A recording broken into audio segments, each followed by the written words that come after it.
Good evening. It is Friday, July the 14th, 2017, and we're back with another random daily rule.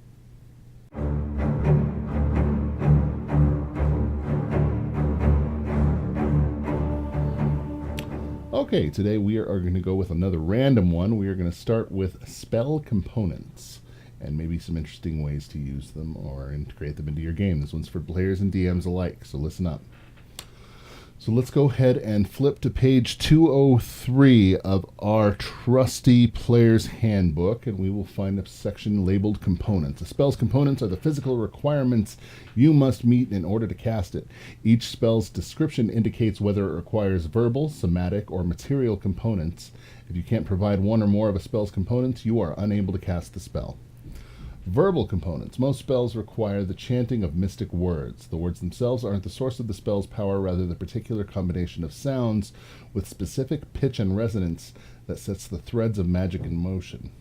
Thus, a character who is gagged or in an area of silence, such as one created by the silence spell, can't cast a spell with a verbal component.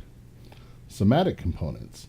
Spellcasting gestures might include a forceful gesticulation or an intricate set of gestures. If a spell requires a somatic component, the caster must have a free use of at least one hand to perform these gestures. Now, material. Casting some spells requires particular objects specified in parentheses in the component entry. A character can use a component pouch or a spellcasting focus that can be found in Chapter 5 in place of the component specified for a spell. But if a cost is indicated for a component, a character must have that specific component before he or she can cast the spell. If a spell states that a material component is consumed by the spell, the caster must provide this component for each casting of the spell. A spellcaster must have a free hand to access these components, but it can be the same hand used that he or she uses to perform somatic components. Okay, so that's the rules. That's the base out of the book.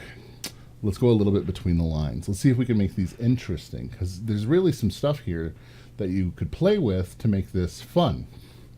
So say with your verbal components, maybe when you went to the School of Wizardry, they taught you how to cast this spell in a specific language. Maybe it's a language that's not even real. Maybe it's something you write down so that every time you cast sleep, you speak a specific set of words. Maybe it gives your character a little bit more flavor.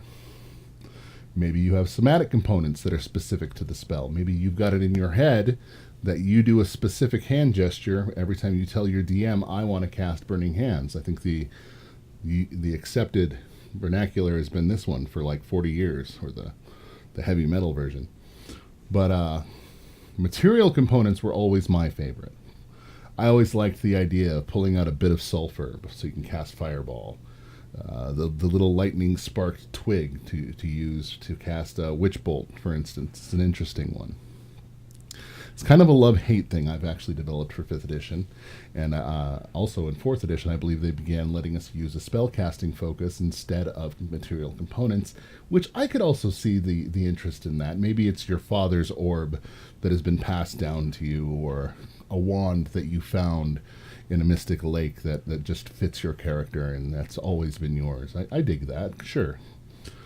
But as far as the component pouch, I think it's like 5 gold out of your starting money, and then you don't have to worry about components for the rest of your life. And I mean, like, I get that it goes into the expenses of day-to-day life that's covered later in that chapter and that sort of thing. But I always thought it was neat, because whenever we would set camp, I would say, okay, well, before I rest or before my watch, I want to go out into the woods and see if I can rustle up some spell components, because, I cast 15 magic missiles since the last time I've refilled this thing, and I'm getting a little low. And that could always open it up to the DM to offer a little bit of embellishment to say, yeah, you encountered this random traveler, you found this discarded note, you found a weird little ferret, and now he's your friend. Who knows? Could be interesting. So just remember that, guys. Just like every other rule we're going to be going over in these, the rules as written are great, and they give us the baseline for this wonderful experience that we're used to and that we've grown to love so much, but they don't have to be the end law of where we stop thinking. The way we generate a great story, great players, great storytelling, the greatest DMs take these rules, make them your own, and carry them through to the end. That's all I've got for tonight. Just some food for thought.